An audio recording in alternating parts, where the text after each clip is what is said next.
Today's episode, RV Homebase, the return of the contractor. To RV Life in 3/4 Time, a vlog covering our adoption of the RV lifestyle. We are Cheryl and Carl Pearson, and here we're documenting the transition from our workaday life to our adaptation of the RV lifestyle and hopefully passing along some useful information as we progress.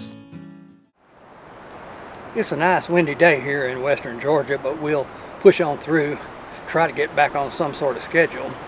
So with the wall studded up in the living quarters of the RV Homebase, it was time to call out contractors to move the job that much closer to completion. We needed to call out plumbers to run supply lines and put in a water heater. We needed to call electricians back out to run a panel, receptacles and fixtures for the living quarters. We already had fixtures and receptacles in the garage with a 100 amp panel out there. After talking to some people, getting some recommendations, we found somebody to put in spray foam, both out in the garage and in a thicker layer in the living quarters. We discussed it. We've put up sheetrock before, but with those tall walls, I didn't feel like doing the job myself with the ladders and equipment we had. So we got a contractor to put up sheetrock. And finally, I know you can find mini splits that are do-it-yourself ready, but with one of the mini split heads exiting from the bedroom into the garage and needing a long run out to the compressor, we decided to get a contractor to do the mini splits for us. So let's get right on to RV Homebase, the return of the contractors. By the end of August, we had finished studding up the living quarters and the garage area was done, so it was time to recall the contractors, plumbers, and electricians to finish up their work on the RV Homebase. There was an immediate issue with the plumbing.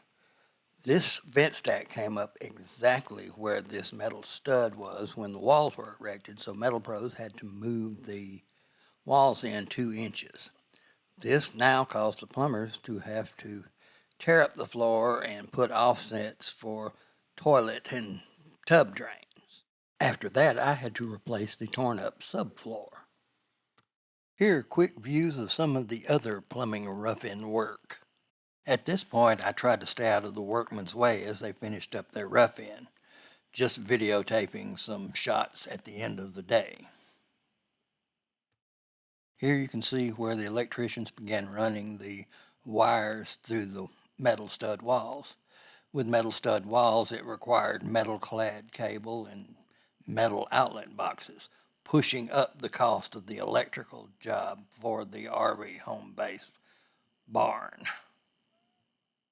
The 200 amp service panel for the living quarters was in the guest bedroom small closet. We placed the 100 amp service panels for the garage on the back wall. There was cable running underneath the driveway between the 2 panels.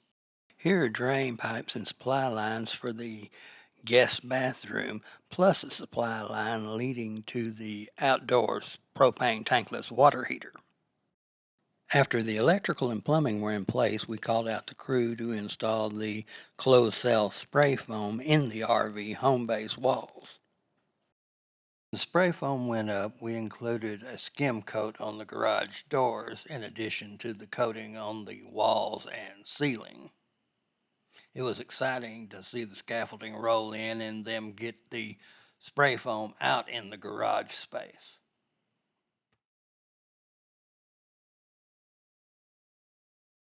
This finally felt like we were moving things towards completion.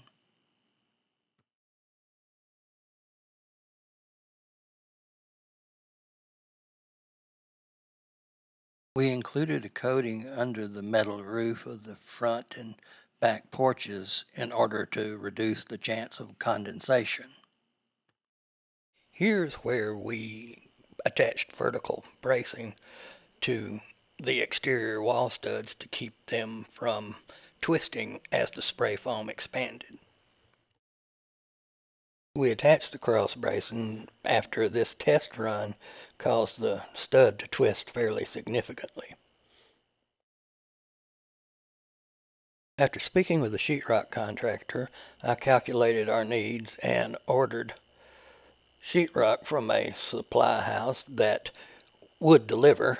It was interesting watching the delivery as they had a unloading crane which made the delivery process fairly simple and not labor intensive at all.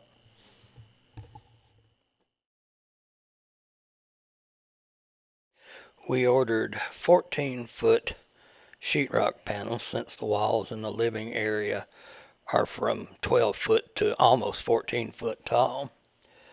In all of my calculations up to this point, my calculations for construction materials had been fairly spot on, but somehow I overestimated the amount of sheetrock panels I needed.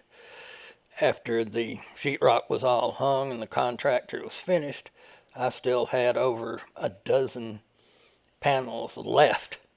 So I'll have to figure out something to do with them. I may put some wall out in the garage, who knows. At this point, a drywall contractor was able to start working on the interior walls. In our previous house, we had put up all of the drywall and didn't really enjoy the process. With these tall walls, we decided to contract someone who did this for a living rather than do it ourselves. Once the drywall was up, the heating and cooling contractor was able to quickly install the mini splits, locating the heads atop the previously measured and installed wood supports built into the walls.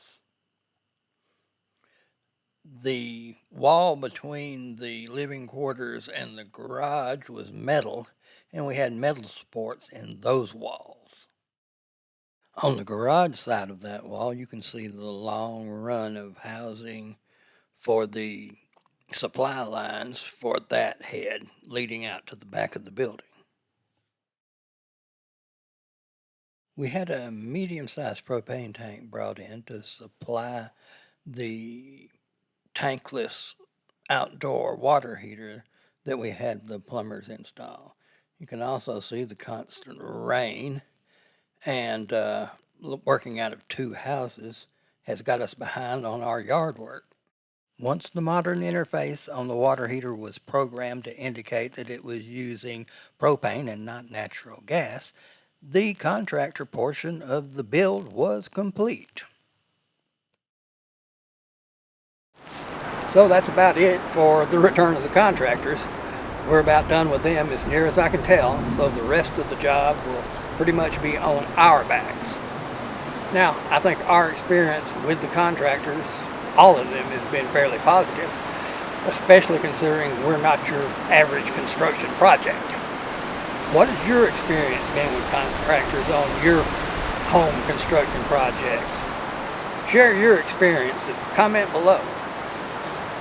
Next episode, we're moving into the home stretch.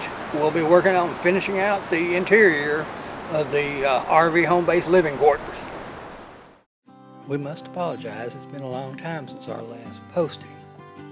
We've had some complications in the RV Homebase build, and we will explain that all in the next video.